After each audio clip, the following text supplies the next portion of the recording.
So hi guys, welcome to my YouTube channel. Guys, आज की इस वीडियो में हम बात करेंगे क्लास 10th मैथ का आपको पेपर। ठीक है, ये बिल्कुल पेपर जो वायरल पेपर है और ये बोर्ड परीक्षा 2023 का वायरल पेपर है। ऐसा ही आएगा आपका गणित का पेपर। ठीक है, और ये गणित का बिल्कुल वायरल पेपर है। आप इसे सॉल्व कर लेते तो आपका बोर्ड एग्जाम में 95% मार्क्स बिल्कुल पक्का आएगा। ठीक है, पक्का 21 फरवरी का ये सबसे वायरल पेपर, जो कि आपको बोर्ड एग्जाम 21 फरवरी को मैथ का पेपर जो होने वाला है। ठीक है, इसमें ये कक्षा 10 के लिए विषय गणित, और ये आपका पूर्णांक कितने का होगा, 70 का, और समय आपको 3 घंटे 15 मिनट दिया जाएगा, जो कि 15 मिनट आपको ये प्रश्न पत्र को पढ़ने के लिए निर्धारित होगा। ठीक है, और इसके कुछ निर्देश दे रखे हैं, जिसमें कि दे रखा कि आपको सभी प्रश्न करने अनिवार्य है। इस प्रश्न पत्र के 2 खंड है। ठीक है, खंड अ में जो है 20 अंक के 20 प्रश्न बहुविकल्पी है, जिनके उत्तर आपको OMR शीट पर देने हैं, और OMR पर उत्तर अंकित किए जाने के पश्चात उसे काटे नहीं तथा इरेजर व्हाइटनर आदि का प्रयोग ना करें। दूसरा खंड बी में 50 अंक के वर्णनात्मक प्रश्न है। इस खंड में कुल 5 प्रश्न है। ठीक है, 7वां प्रत्येक प्रश्न के प्रारंभ में स्पष्ट लिख दिया गया कि उसके कितने खंड को सॉल्व करना है आपको। 8वां दे रखा है कि प्रश्नों के अंक उनके सम्मुख अंकित है। इसके बाद यहाँ पे आप देख सकते हो खंड आ जाता है। ठीक है, जिसमें आपको 20 बहुविकल्पी प्रश्न देखने को मिलता है। तो एक एक चीजों को हम पूरे सॉल्यूशन के साथ देखेंगे। ठीक है, कि क्या कैसे सॉल्व करने पे क्या आ रहा है। तो यहाँ पे दे रखा है कि एक परिमेय संख्या का दशमलव प्रसार सदैव होता है। ठीक है, पहला है। तो देखो इसको कैसे सॉल्व करना और क्या, इसको समझ लीजिए आप। ठीक है, क्योंकि ये आपके बोर्ड एग्जाम में ऐसा क्वेश्चन आता है। तो आप जानते हो कि परिमेय संख्या जो होती है उसे P/Q के रूप में लिखा जाता है, और यहाँ पे बताया जाता है कि इस Q इक्वल नॉट 0। ठीक है, यानी Q बराबर 0 नहीं हो सकता है। तो आप जैसे देखो परिमेय संख्या कैसी होती है। परिमेय संख्या अगर 1 भी क्या है, परिमेय संख्या है। 2 क्या है, परिमेय संख्या है। 3 भी है, परिमेय संख्या, क्योंकि इनके बट्टे में कुछ नहीं ना, एक मान लिया जाता है। ठीक है, जैसे यहाँ पे अगर हम लिख दें कि 2/4, ठीक है, और यहाँ पे लिख दे 8/2, और यहाँ पे लिख दे 11/5। ठीक है, तो देखो ये क्या है, एक परिमेय संख्या का दशमलव प्रसार सदैव होता है। अगर हम इसमें 2 में 8 का भाग दें, ठीक है, तो यहाँ पे 2 में 8 का भाग देंगे तो 2 चौके 8 है। तो ये क्या हो गया, एक बार में कट गया। ठीक है, तो ये क्या हो गया आपका, ये शांत है। ये क्या है, शांत है। एक बार में, बिल्कुल एक बार में ही ये शांत हो गया, इसमें कुछ भी दशमलव नहीं है। अगर यही चीजें 5 का 11 में हम देंगे, 5 का भाग 11 में देंगे, ठीक है, तो ये हो जाएगा 5 दूना के 10, फिर 10 हमने उतारा यहाँ पे, फिर पॉइंट लगाया, और यहाँ पे क्या लगाया, ये 1 बचा था, यहाँ पे 0 उतार दिया। ठीक है, फिर 5 दूना के 10 हो जाएगा। ठीक है, ये 2.2, तो ये क्या होगा 2.2 पे, मान लो ये भी शांत हो गया। लेकिन कभी कभी क्या होता है, 3 में 11 का अगर भाग दोगे, ठीक है, मान लो एक परिमेय संख्या 3/11, तो 3 में 11 के दोगे तो 3 3 9 यहाँ पे लिखे, फिर ना इसके बाद फिर, ठीक है, ये सॉरी 2 बचेगा, तो यहाँ पे क्या हो जाएगा आपका, 9 में से 11 में से 9 गया 2, फिर इसमें पॉइंट लगाएंगे यहाँ पे 0, फिर क्या हो जाएगा आपका 3 छक्के 18, फिर 18 यहाँ पे लिख देंगे, फिर आपका आ जाएगा 2। ठीक है, यानी कि ये बार बार इसी तरह से आता रहेगा। तो यहाँ पे 3.6 क्या है, ये अशांत है। क्या है, अशांत है। तो यहाँ पर मेरा शांत भी आ गया और अशांत भी आ गया। इसमें देखा है कि अशांत है कि शांत, ये दोनों तो है। नेक्स्ट देखिए, हमारा शांत भी है, अशांत भी है। ठीक, तो हमारा ऑप्शन नंबर तीसरा उपयुक्त दोनों क्या हो जाएगा, करेक्ट हो जाएगा। ठीक है, इसके बाद दूसरा क्वेश्चन है कि एक शून्येतर परिमेय संख्या और एक अपरिमेय संख्या का गुणनफल होता है। ठीक है, तो देखो इसके लिए कैसे समझेंगे हम यहाँ पे। अब यहाँ पे बोल रखा है कि क्या क्या दे रखा है हमको, एक परिमेय और एक अपरिमेय संख्या का जब गुणनफल होता है तो वो कितना होता है। इसके लिए आपको कुछ भी नहीं करना है। परिमेय संख्या 2/1 होता है, ठीक है, 3/1 इस तरह से, यानी 2 भी यहाँ पे हो जाएगा परिमेय संख्या, और अपरिमेय संख्या जो होती है वो √3। ठीक है, इस तरह से अपरिमेय संख्या इसको बोला जाता है। तो यहाँ से अगर 2√3 का हम मल्टीप्लाई करें तो ये क्या हो जाएगा, 2√3। ये जो आएगा √3 में मल्टीप्लाई, तो ये क्या होगा, एक अपरिमेय संख्या। ठीक है, ये क्या हो जाएगा, एक अपरिमेय, यानी कि एक परिमेय, एक ये परिमेय है और एक अपरिमेय है। इनका हम जब गुणा करेंगे तो ये सदैव क्या आएंगी, अपरिमेय आएंगे। ठीक है, जैसे अगर प्लस इंटू माइनस का गुणा करें तो ये सदैव क्या आएगा, माइनस। उसी हिसाब से इसको समझिए कि हम एक परिमेय और एक अपरिमेय संख्या का गुणा जब भी करेंगे तो वो क्या आएगा, एक अपरिमेय संख्या आएगा। ठीक है, इसके साथ रूट लगाए। इसका देखो दूसरा जो दिया है, ये क्या क्या दे रखा है एक शून्येतर परिमेय संख्या और एक अपरिमेय संख्या का गुणनफल होता है। सदैव अपरिमेय संख्या, सदैव परिमेय संख्या, परिमेय या अपरिमेय दोनों या एक। तो इसमें से ऑप्शन नंबर आपका पहला वाला क्या हो जाएगा, करेक्ट हो जाएगा। ठीक है, इसके बाद दे रखा है कि रेखाओं x बराबर 0 और 2x बराबर 3y इक्वल 12 का प्रतिच्छेदन बिंदु है। ठीक है, यहाँ पे x बराबर कितना दे दिया है, 0, यानी इसमें ये जो वैल्यू यहाँ की x और ये है y, ये भी x है और ये क्या है y, ये x है और ये y, ये x है और ये y। ठीक है, तो इसमें x बराबर कितना दे दिया, 0। पहला x की जगह पे क्या होना चाहिए, 0। ये वाला ऑप्शन तो पहले ही गलत हो गया, इसको चेक ही नहीं करना है। इसके बाद इसको हम चेक कर सकते हैं। ठीक है, और यहाँ पे -4 दिया, इसे भी नहीं चेक करेंगे। तो अब देखो क्या करना है आपको, केवल x के जगह पे क्या रखना है, 0। ठीक है, जैसे यहाँ पे मैं आपको बता दूं सिंपली, जैसे यहाँ पे क्या क्या दिया है इसका, ये समीकरण 2x + 3y = 12। ठीक है, x बराबर कितना दिया, 0, x बराबर 0 रख दो आप। यहाँ से 2 × 0 + 3y = 12। ठीक है, ये पूरा 0 हो जाएगा, मल्टीप्लाई होगा तो 0 + 3y = 12। अब यहाँ से हो जाएगा आपका 3y = 12 और y बराबर ये गुणा में इस पर जाएगा तो भाग में हो जाएगा, तो ये हो जाएगा 12/3। तो ये 3 चौके 12, तो y की वैल्यू क्या आ गया, 4। ठीक है, तो और x की वैल्यू इसमें दिया है, x की वैल्यू क्या दिया है, 0। तो यहाँ पे जो हमारा हो जाएगा, ये हो जाएगा 0 कामा, और यहाँ पे क्या आया है, y की वैल्यू 4 आया है। ठीक है, यहाँ पे आपका क्या हो जाएगा, ये वाला ऑप्शन सही हो जाएगा। -4 तो आया नहीं है, 0x की वैल्यू दिया और y की वैल्यू क्या निकाले हैं, 4। ये वाला ऑप्शन आपका दूसरा क्या हो जाएगा, करेक्ट हो जाएगा। फिर दे रखा है वह चौथा क्वेश्चन कि वह सबसे बड़ी संख्या जिससे 70 और 125 को विभाजित करने पर क्रमशः शेषफल 5 और 8 प्राप्त हो। ठीक है, इसमें से सबसे बड़ी संख्या कौन है जिसे विभाजित हम करें तो हमारा 5 और 8 शेषफल प्राप्त होने चाहिए। ठीक, ये तो बहुत बड़ी संख्या, इसको तो हम गणना कर नहीं सकते क्योंकि ये 70 से भी बड़ा है। अब इसका हम जब इसमें भाग देंगे तो ये क्या आएगा, 0 पॉइंट कर, और ये भी बहुत बड़ी संख्या है, इसको भी नहीं कर सकते। 13 और 65 को हमें देखना है। ठीक है, 13 का भाग हम 70 में देंगे तो क्या आ जाएगा हमारा, 13 भागे 70। ठीक है, तो यहाँ पे आ जाएगा आपका 13 × 5 = 65। 65 हमने यहाँ पे लिख दिया और यहाँ पे शेषफल क्या बच गया, 5। एक तो शेषफल 5 बचा, किसका किए हैं, 13 में 70 का। ठीक है, और दूसरा करना है क्या है, और 125 को विभाजित करने पर 8 प्राप्त हो। यहाँ पे हमने किससे भाग दिया, 13 से दिया, तो यहाँ पे 5 शेषफल आ गया। अब 125 में हम 13 से भाग देकर देख लेते हैं यहाँ पे, तो यहाँ पे हमें किससे भाग देना, 125 में 13 से भाग देना है। तो 13 का भाग जो जाएगा वो 9 बार में लगभग जाएगा, तो 9 के 9 18 9 3 के 27 और 9 1 9 2 11। ठीक है, तो ये 13 9 117 और यहाँ से हो जाएगा आपका 15। 15 में से आपका 7 जाएगा, 8 बचेगा, एक में से एक गया कुछ नहीं, एक गया कुछ नहीं। ठीक है, तो देखो वो संख्या क्या है, 13 से हमने भाग दिया तो हमारा 125 में क्या बचा, 8, और यहाँ पे 13 में 70 से भाग दिया तो 5 शेषफल बचा। ठीक है, ये शेषफल की बात कर रहा है, तो हमने दोनों किस में, देखो इसमें 70 में भाग दे तो 5 आए। ठीक है, और 125 में भाग दे 8 है, तो हमने 13 का भाग 70 में दिया तो 5 आया, और 13 का भाग 125 में दिया तो 8 आया। तो ये हमारा ऑप्शन नंबर ये वाला जो है, ये आपका पहला क्या हो जाएगा, करेक्ट हो जाएगा। ठीक है, इसके बाद जो नेक्स्ट क्वेश्चन आपका 5वां देखा कि समीकरण 2x + ay = 1 तथा 3x - 5y = 7 का कोई भी हल नहीं होगा यदि a का मान। ठीक है, यहाँ पे 5वां को हमें कैसे सॉल्व करना है, इसका एक फार्मूला होता है। ठीक है, फार्मूला क्या होता है, a1x + b1y। ठीक है, और एक फार्मूला होता है a2x + b2y। ठीक है, और इसके बराबर होता है c1 और इसके बराबर होता है c2। अब देखो, अब ये कह रहा है कि कोई भी हल नहीं होगा यदि a का मान। अब देखो, कोई भी हल नहीं होने के लिए जो a का मान होता है उसका एक फार्मूला आता है, जब कोई भी हल न हो तब।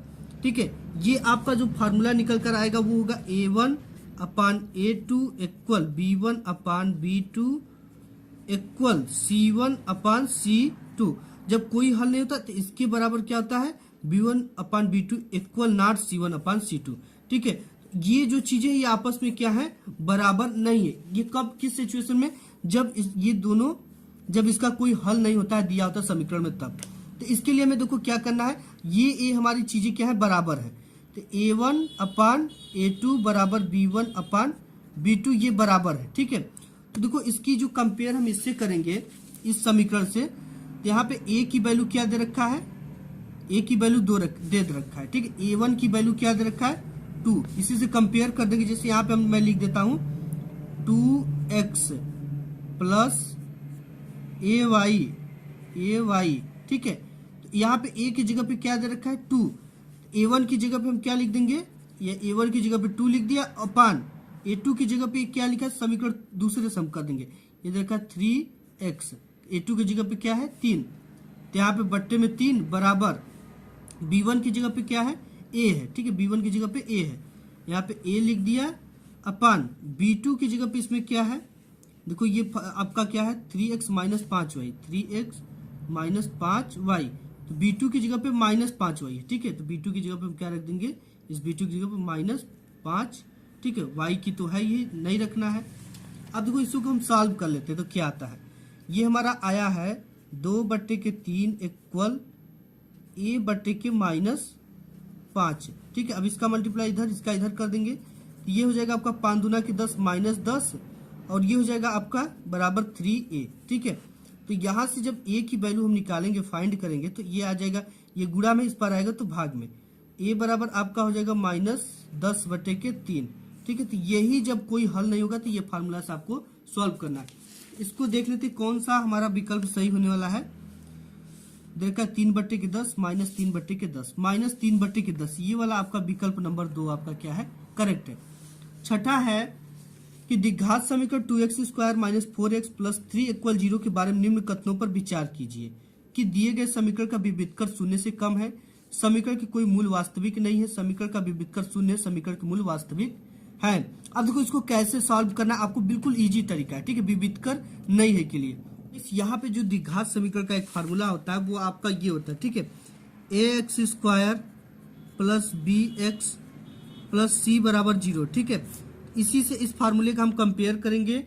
और देखो विविधकर का जो सूत्र होता है ना, d बराबर आपका होता है, ये विविधकर का सूत्र, ठीक है। आपको b का स्क्वायर माइनस 4ac, ये फार्मूला होता है। अब देखो क्या करना है, इस कंपेयर से इस समीकरण का कंपेयर कर देना।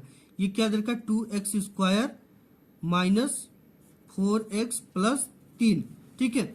तो देखो a का वैल्यू क्या मिल गया हमें, 2, e की जगह पे क्या है 2 है, और b का -4 और c का 3 मिल गया, ठीक है। इसी से कंपेयर करने पर यहाँ से d विविधकर बराबर b का स्क्वायर दे रखा है, तो b आपका क्या -4 का स्क्वायर, फिर माइनस लगा देंगे, 4 है तो यहाँ पे 4 लिख देंगे, a की वैल्यू क्या है 2 है, यहाँ पे 2 रख देंगे, गुणित्य c की वैल्यू क्या है, c की वैल्यू 3 है, गुणित्य 3, ठीक है। ये भी मल्टीप्लाई में है, तो d बराबर आपका ये हो जाएगा 4 चौके 16, तो माइनस हट जाएगा, स्क्वायर हो गया तो माइनस, ये 4 दूना के 8 और 8 के 8 16 8 3 के 24, और d बराबर आपका इसमें से 24 में से 8 16 घटाओगे तो ये आ जाएगा आपका -8, ठीक है। तो ये जो -8 है ना, ये 0 से भी छोटा है, किससे भी छोटा है, 0 से छोटा है, यानी ये विविधकर से क्या है, छोटा है, ठीक है। यहाँ पे d इज ग्रेटर देन -8।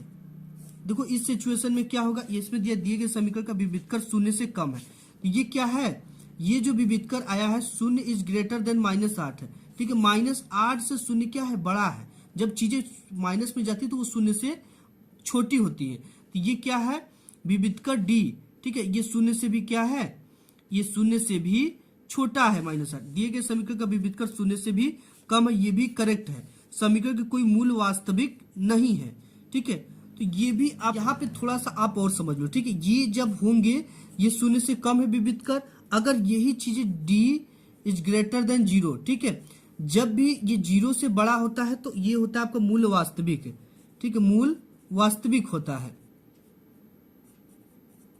तो हमारा जो ये आया हुआ है -8, ये d से क्या है, d से छोटा है, इस सिचुएशन में d क्या है, बड़ा, तो ये मूल वास्तविक भी होगा। तो यहाँ पे देखा समीकरण की कोई मूल वास्तविक नहीं है, ये जो चीजें ना ये d से भी क्या है, छोटा है, तब हमारा जो मूल होगा वो वास्तविक नहीं होगा, यानी समीकरण की मूल वास्तविक भी नहीं है, ठीक है। तो इसमें ऑप्शन देख लेते हैं, a और b सही है, a और b हमारा क्या है, सही है। इसके बाद सातवां है कि एक AOBC एक आयत है जिसके 3 शीर्ष है। ए बराबर इतना 0,3 और फिर इसके बाद O बराबर 0,3 और B इक्वल 5,0 इसका विकर्ण होगा। ठीक है, इसके लिए आपको एक आयत बनाना इस तरह से, और यहाँ पे A आप मान लो और यहाँ पे आप मान लो O और यहाँ पे मान लो B और यहाँ पे C। ठीक है, इसकी वैल्यू क्या दे रखा है 0,3 और इसकी वैल्यू दे रखा है 0,3 और B की वैल्यू दे रखा 5,0। इसकी वैल्यू में निकालना है। ठीक है, अब इसे आप मान लीजिए x1 y1 और ये हो जाएगा आपका x2 y2 और ये हो जाएगा x3 y3। ठीक है, इसका विकर्ण के लिए आपको क्या करना पड़ेगा, A से B को मिला देंगे तो ये इसका क्या बन जाएगा, AB एक विकर्ण बन जाएगा। ठीक है, AB जब विकर्ण इसका बनेगा तो इसको आपको सॉल्व करना है, इस बिंदु को निकालना है। A और B जब निकालना है विकर्ण, तो ये एक तरह से क्या है दूरी, तो दूरी का जो फार्मूला एक होता है D इक्वल अंडर रूट। ठीक है, D इक्वल अंडर रूट आपका हो जाएगा x2 minus x1 equal whole square. ठीक है, इसके बाद plus y2 minus y1 equal whole square. इसी से आपको सॉल्व करना है। ठीक है, तो इसमें देखो x1 और y1 की वैल्यू निकल गया और b की जो वैल्यू है यहाँ पे 3 ना मानकर यहाँ पे 3 की जगह पे 2 दिया है तो यहाँ पे 2 हम मान लेंगे। ठीक है, ये x2 हो गया, y2 इसी की वैल्यू रखना है।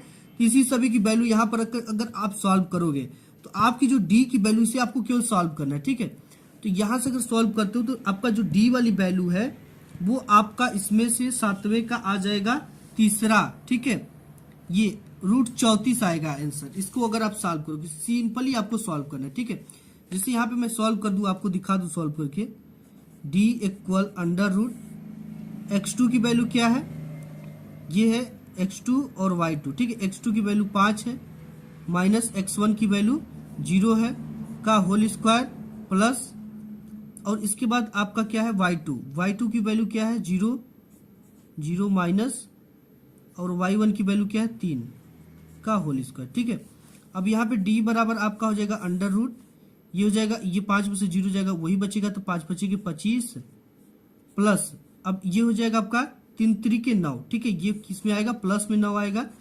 अब इन दोनों को आप जोड़ोगे तो कितना आ जाएगा आपका, ये हो गया 30 4 34। ठीक है, अंडर रूट आपका 34 आएगा, तो यहाँ पे अंडर रूट 34 दे रखा है तीसरे वाला का। ठीक है, इसके बाद नेक्स्ट 8वां है कि यदि समीकरण x² plus kx minus 5/4 equal 0 का एक मूल 1/2 है तो k का मान ज्ञात कीजिए।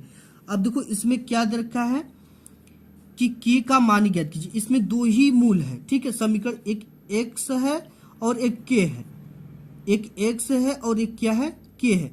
एक मूल हमें दे रखा है 1/2, मतलब x की वैल्यू दे रखा है, किसका मूल दे रखा है 1/2। अगर एक मूल दिया तो x की वैल्यू दिया और k का वैल्यू हमें पूछ रहा है, तो हम इस x की जगह पे क्या रख देंगे 1/2 रख देंगे। जैसे यहाँ पे हम रख देते हैं, ये समीकरण आपका क्या है x² प्लस kx माइनस 5/4। ठीक है, बराबर 0 है, तो इसमें एक मूल क्या दे रखा है 1/2, तो हम मान लेते हैं x बराबर ये दिया 1/2, क्योंकि k का मान हमें पूछा है तो एक तो वैल्यू दे रखा है तभी तो पीछा है। तो इसको हम देखो कैसे सॉल्व करेंगे, इस x की जगह पे रख देंगे 1/2 प्लस k को k ही रखेंगे, x की जगह पे क्या है 1/2 माइनस 5/4। अब इसे सॉल्व कर देंगे तो ये हो जाएगा आपका 1/4 प्लस ये हो जाएगा आपका k/2 माइनस 5/4। सिंपली इसे हम सॉल्व करेंगे, सॉल्व कैसे करेंगे, ठीक है, अब बराबर 0 तो इसको 0 भी लिख देंगे। अब इसके बाद हम क्या करेंगे, इस माइनस 5/4 को उस पर भेज देंगे, एक हो जाएगा 1/4 प्लस k/2 इक्वल 5/4। ये माइनस में इस पर गया तो प्लस में। अब इसके बाद यहाँ पे हम क्या करेंगे कि k/2 अपने जगह पे है और ये प्लस में उस पर जाएगा तो माइनस में हो जाएगा, तो हो जाएगा 5/4 माइनस 1/4। ठीक, ये इसका हर सेम है, ये इसको कैसे सॉल्व करेंगे हम, k/2 इक्वल 5 माइनस 1/4। ठीक है, जब हर समय होता है तो उसको उसी तरह से लिखकर और इसको घटा देते हैं। ये हो जाएगा आपका k/2 इक्वल 5 में से गया 4, 4/4, 4 से 4 कट गया, बराबर आ गया 1। ठीक है, तो आपका k/2 इक्वल क्या आ गया 1, और k बराबर ये इस पर भाग में इस पर जाएगा तो मल्टीप्लाई में 2 आ जाएगा। तो यहाँ पे हम देखते हैं कि ऐसा कुछ आया है क्या। तो ये 8वां का जो आएगा k का मान होगा 2। ऑप्शन नंबर आपका पहला क्या हो जाएगा, करेक्ट।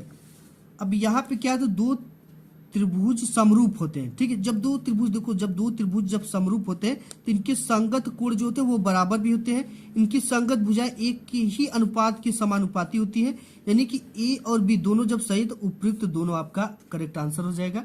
10वां है कि यदि एक समकोण त्रिभुज एबीसी में कोण सी बराबर 90 अंश, ए सी बराबर 3 सेमी और बी सी बराबर 4 सेमी हो तो बिंदु सी से जाने वाली माध्यिका की मान ज्ञात कीजिए। ठीक है, इसके लिए मैं आपको चित्र केवल बना देता हूँ, काफी लंबा थोड़ा सा पड़ जाता है।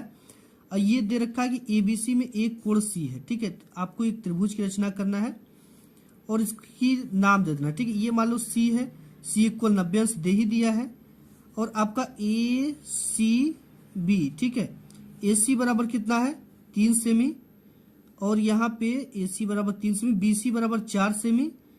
और तो इसके बाद तो बिंदु सी से जाने वाली माध्यिका की माप है, इस सी से जाने वाली माध्यिका, इस पे आपको वैल्यू निकालना है।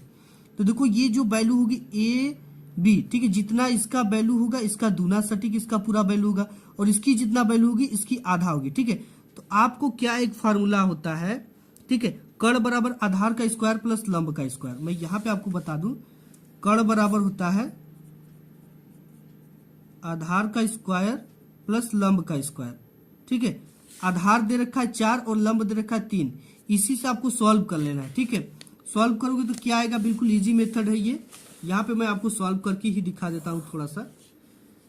तो यहाँ पे आपका है आधार, कर्ण बराबर आपका क्या आ गया, आधार का स्क्वायर प्लस लंब का स्क्वायर। ठीक है, तो यहाँ पे कर्ण का स्क्वायर बराबर ये चीजें हो जाएंगी। आधार का स्क्वायर कितना है, आधार 4 है तो 4 चौके 16, स्क्वायर करेंगे तो प्लस लंब का 9 हो जाएगा। अब यहाँ पे कर्ण बराबर आपका आ जाएगा, ये 16 9 को जोड़ेंगे तो अब 25।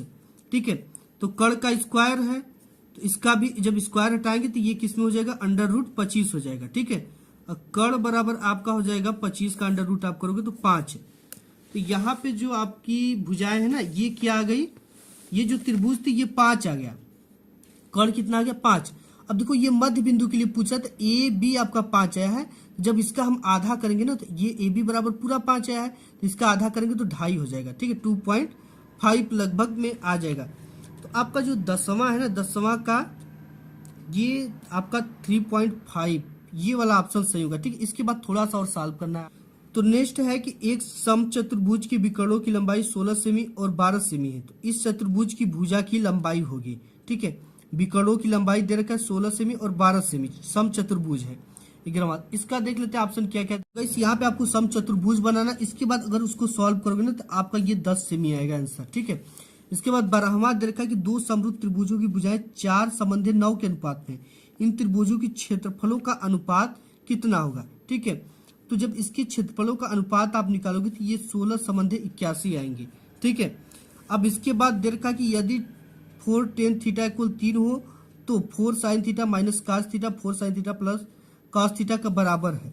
तो यहाँ पे आपका जो 13वां क्वेश्चन हो जाएगा, इसका ऑप्शन नंबर जो तीसरा है ना, ये वाला 1/2 इसे सॉल्व करोगे तो आप आएगा।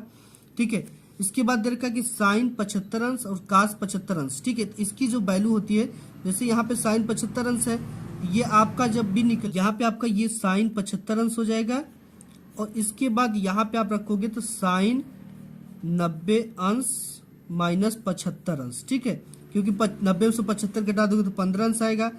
इसका जब फार्मूला होता है आपका ये कि ये कॉस का, ठीक है, कॉस 90 अंश माइनस थीटा इक्वल होता है साइन थीटा, और साइन 90 अंश minus theta equal cos theta होता है। ठीक है, तो ये आपका हो जाएगा साइन 75 अंश, और ये हो जाएगा आपका ये 90 अंश माइनस थीटा बराबर लिखेंगे साइन 75 अंश, ये आपका कट जाएगा बराबर 1 आ जाएगा। ठीक है, तो यहाँ पे 1 आ जाएगा, दूसरा करेक्ट हो जाएगा। 15वां, यदि एक वृत्त का परिमाप वर्ग के परिमाप के बराबर तो उनके क्षेत्रफलों का अनुपात होगा। ठीक है, तो यहाँ पे गाइस अब जैसे 15वां को सॉल्व करते हो, ठीक है, तो इसका 14 संबंधी 11 आंसर आएगा, ठीक है। इसके बाद 16वां के दो गोलों के आयतनों का अनुपात 16 संबंधी 64 संबंधी 27 उनकी पृष्ठीय क्षेत्रफलों का अनुपात होगा, ठीक। 16 का आपका जब इसे सॉल्व करोगे तो ये आ जाएगा आपका 16 संबंधी 9। फिर दे रखा 1 से 10 तक की धनात्मक विषम संख्याओं का समांतर माध्य होगा। अब देखो इसके लिए एक सूत्र होता है समांतर माध्य के लिए। आप ये जो करण 1 से 10 तक की धनात्मक विषम संख्याओं का समांतर माध्य होगा, ठीक है। तो हम देखो विषम संख्या के लिए क्या क्या जानते हैं। जो विषम संख्याएं होती है वो 1 हो सकती है, 3 हो सकती है, 5 हो सकती है, 7 और 9, ठीक है। ये विषम संख्याएं हैं। अब ये संख्याओं की संख्या कितनी, 1 2 3 4 5, n बराबर हमें क्या मिल गया, संख्याओं की संख्या 5। तो यहाँ पे पूछ क्या रहेगा, समांतर माध्य, समांतर माध्य। तो समांतर माध्य बराबर आपका क्या होता है, कुल संख्याओं का योग बटे कुल संख्या, ठीक है। कुल संख्याओं का योग मतलब इसकी है, योग करना है 1 + 3 + 5 + 7 + 9 बटे के 5 है, ठीक है। तो ये समांतर माध्य, इसको जोड़ देना है, 3 1 4, 5 4 9 और 9 और 7 16 और 16 और आपका ये 4 20 5 25, ये हो जाएगा आपको 25 बटे के 5, यानी कि 5 बचे के 25। तो आपका आंसर कितना आ जाएगा समांतर माध्य 5, ठीक है। तो इसका ऑप्शन देख लेते हैं। इसमें दे रखा है कि 2 आएगा, कि 3 की 4 की 5, ठीक है। तो यहाँ पे 5 आने वाला है हमारा। और यहाँ पे है आपका माध्यिका को आलेखीय विधि द्वारा निम्न में से किससे प्राप्त किया जाता है। ये त्वरण विधि है, ठीक है, त्वरण विधि द्वारा प्राप्त किया जाता है। इसके बाद दे रखा है यदि कुछ प्रेक्षणों का माध्य 27 तथा बहुलक 45 है तब माध्यिका होगी, ठीक है। तो आपको देखो 19 में क्या करना है, इसका सूत्र होता है। यहाँ पे हमें क्या पूछ रखा है, माध्य दे रखा है 27 तथा बहुलक 45 है ना। इसके लिए एक फार्मूला, एक बेस्ट फार्मूला क्या होता है इसका, माध्य माइनस बहुलक, ठीक है। आप इस तरह से लिखना है कि माध्य माइनस बहुलक, बहुलक का जो फार्मूला होता है वो होता है माध्य माइनस बहुलक बराबर 3 ब्रैकेट में माध्य माइनस माध्यिका, ठीक है। ये इसका क्या होता है, फार्मूला होता है, ठीक है। ये इसका फार्मूला होता है। अब यहाँ पे माध्य आपका दे रखा है कितना, 27 है, तो यहाँ पे 27 रख देना है और माइनस बहुलक कितना दे रखा है, 45 है, बराबर 3 है बाहर तो 3 रखना है, ब्रैकेट में क्या है माध्य, माध्य 27 है, माइनस माध्यिका नहीं दे रखा तो इसे इसी तरह से लिख देंगे माध्यिका, ठीक है। ये हमने लिख दिया। अब देखो 27 में से 45 जब आपका घटाओगे तो ये आ जाएगा आपका -18, ठीक है, बराबर। और यहाँ पे जो होगा आपका 3 का मल्टीप्लाई इसमें भी कर सकते हो और इसमें दोनों में, तो ये हो जाएगा आपका 7 3 के 21, 3 दूना के 6, 6 2 8 -3 इंटू माध्यिका। अब देखो ये क्या है, ये आपका 81 है और इस पार ये प्लस में, इस पार आएगा तो माइनस में हो जाएगा, ठीक है। इसको हम इस पार लाएंगे, ये प्लस में तो इस पार आएगा तो माइनस में हो जाएगा, ये जाएगा -18 और ये हो जाएगा आपका -81 बराबर -3 माध्यिका।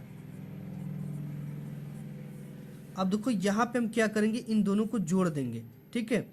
तो यहाँ पे 8 एक आपका 9 हो जाएगा और यहाँ पे 8 एक 9 हो जाएगा, 8 एक 9 हो जाएगा आपका जोड़ेंगे तो, और 8 एक 9 ये दोनों को जोड़ेंगे तो 99 आ जाएगा। अब देखो यहाँ पे -99 में है, ठीक है, बराबर -3 माध्यिका। अब -3 से माइनस कट ही जाएगा, ठीक है। और आपका माध्यिका बराबर आ जाएगा, ये गुणा में इस पर आएगा तो भाग में 99 बटे के 3, 3 त्रिक के 9, 3 त्रिक के 9, यानी माध्यिका जो आपका आ जाएगा वो क्या आ जाएगा, 33, ठीक है। तो यहाँ पे देखते हैं 33 है कि नहीं। 19वां में क्या है आपका 33 यहाँ पे है। अब यहाँ पे वर्गित आंकड़ों की से अधिक प्रकार से कम प्रकार की संचयी बारंबारता वक्रों की प्रतिच्छेदन बिंदु के भुज से आंकड़ों का प्राप्त होना है, ठीक है। आपका 20वां का होगा दूसरा माध्यक। इसके बाद है नेक्स्ट की खंड ब के सभी खंड कीजिए, ठीक है।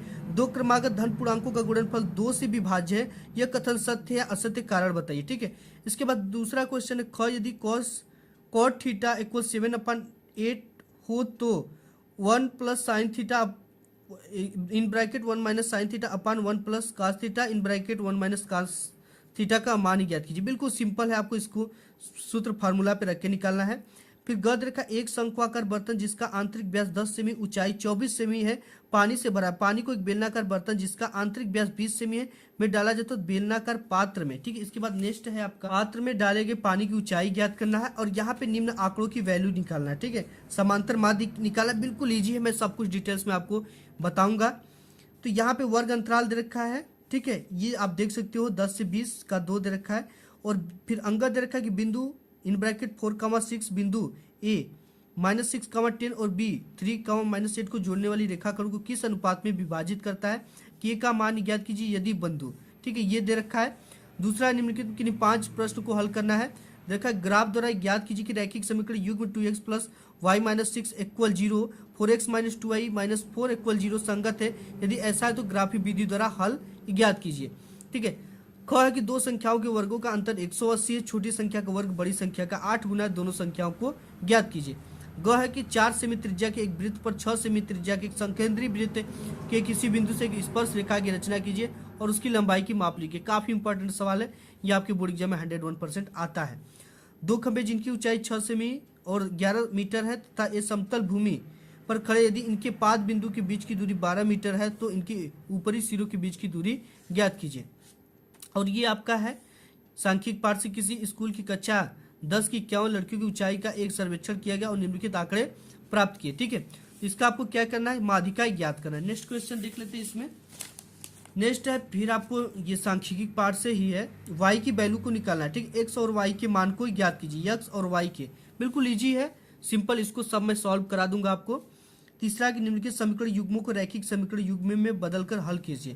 इसको आप देख सकते हो, अथवा अगर ये चीजें नहीं आती तो इसको हल कर सकते हैं। 3 वर्ष पूर्व रहमान की वायु वर्षों में का व्युत्क्रम और अब से 5 वर्ष पश्चात वायु की व्युत्क्रम का योग 1/3 उसकी वर्तमान वायु ज्ञात कीजिए, ठीक है। और यहाँ पे कि एक बहुमंजिल भवन के शिखर से देखने पर एक 8 मीटर ऊंचे भवन के शिखर और तल के अवनन कोण क्रमशः 30 और 45 है। बहुमंजिल भवन की ऊंचाई और दो भवनों के बीच की दूरी ज्ञात कीजिए। 6 नंबर का है, ये नहीं आता तो आपको ये सॉल्व कर लेना।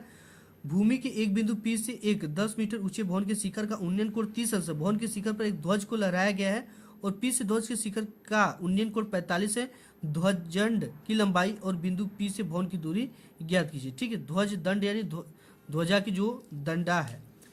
5वां है कि एक बर्तन के एक उल्टे शंकु के आकार का है, इसकी ऊंचाई 8 सेमी है और इसके ऊपरी जो खुला हुआ है सिरे की त्रिज्या 5 सेमी है। यह ऊपर तक पानी से भरा हुआ है। जब इस बर्तन में शीशे की कुछ गोलियां जिनके प्रत्येक 0.5 सेमी त्रिज्या वाली एक गोला है डाली जाती है तो इसमें से भरे हुए पानी का 1/4 भाग बाहर निकल जाता है। बर्तन में डाली गई शीशे की गोलियों की संख्या ज्ञात कीजिए। अगर ये चीजें नहीं आता तो अथवा ये एक गोलाकार कांच की बर्तन की एक बेलन के आकार की गर्तन है जिसकी लंबाई 8 सेमी और व्यास 2 सेमी है, जबकि गोलाकार भाग का व्यास 8.5 सेमी है। इसमें भरे जा सकने वाले पानी की मात्रा मापकर एक बच्चे ने यह ज्ञात किया कि इस बर्तन का आयतन 345 वर्ग सेमी। जांच कीजिए कि उस बच्चे का उत्तर सही है या नहीं। यह मानते हुए उपरोक्त मापन का आंतरिक मापन पाई = 3.14 दिया है, ठीक है। आज की इस वीडियो में बस इतना ही। नेक्स्ट वीडियो तब तक के लिए धन्यवाद।